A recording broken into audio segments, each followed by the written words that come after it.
ಕೊಟ್ಟ ದೇವರು ಕೊಡುವ ಬುದ್ಧಿಯನ್ನ ಕೊಡೋದು ಬಹಳ ಕಷ್ಟ. ಯಾರಿಗೂ ದೇವರು ಮೋಸ ಮಾಡಿಲ್ಲ. ದೇವರಿಗೆ ಮೋಸ ಮಾಡೋರೇ ಎಲ್ಲ. ಕೊಟ್ಟ ದೇವರಿಗೆ ಇಲ್ಲ ಅಂದ್ಬಿಡ್ತಾನೆ. ದೇವರಂತ ನಾನೇ ಎಲ್ಲ ನಿಮಗೆ ಕೊಟ್ಟದ್ದು, ನಾನು ನಿಮ್ಮನ್ನ ಏನೂ ಕೇಳಲ್ಲ. ಯಾಕಂದ್ರೆ ನನ್ನ ಹತ್ರ ಇರೋದೇ ಒಂದು ಮಣ, ನಿಮಗೆ ತಗೊಂಡ ನಾ ಏನ್ ಮಾಡ್ಲಿ? ದೇವರು ಏನೂ ತಗೊಳ್ಳದೇ ಇದ್ರು ದೇವರು ಕೊಟ್ಟದ್ದನ್ನ ನೆನಪು ಮಾಡಿಕೊಂಡು ನಾವು ಮಾತ್ರ ದೇವರಿಗೆ ಈ ಮನೆ ನಿಂದೆ, ಈ ಹೆಂಡತಿ ನಿಂದೆ, ಈ ಮಕ್ಕಳ ನಿಂದೆ, ನಾನೇ ನಿಂದಾಸ ಆದ್ಮೇಲೆ ಇದೆಲ್ಲ ನಿಂದಲ್ವಾ ಸ್ವಾಮಿ, ನಂದಂತ ಏನಿದೆ ಇಷ್ಟು ಅಂದ್ರೆ ಅವನು ಖುಷಿ.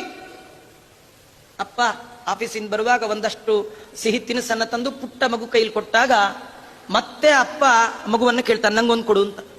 ಆ ಮಗು ಅಷ್ಟನ್ನು ತೆಗೆದು ಅಪ್ಪನ ಕೈಲಿ ಹಾಕ್ಬಿಟ್ರೆ ಅಪ್ಪನಿಗೆ ಭಾರಿ ಖುಷಿ. ಯಾವ ಅಪ್ಪನೂ ಕೂಡ ನಂಗೆ ಕೊಟ್ಟ್ಯಾ ನಿಂಗೊಂದು ಕೊಡಲ್ಲ ಅಂತ ತಿಂತಾನ? ತಿನ್ನಲ್ಲ, ಮಗುಗೆ ವಾಪಸ್ ಕೊಡ್ತಾನೆ.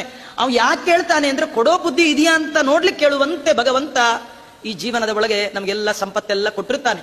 ಆದ್ರೆ ದೇವರನ್ನ ನಾವು ಕೇಳಬೇಕು, ನೀ ಕೊಡೋದು ಸ್ವಲ್ಪ ಕಡಿಮೆ ಮಾಡು ಪರವಾಗಿಲ್ಲ, ಆದ್ರೂ ಕೊಡೋ ಬುದ್ಧಿ ಹೆಚ್ಚು ಮಾಡು.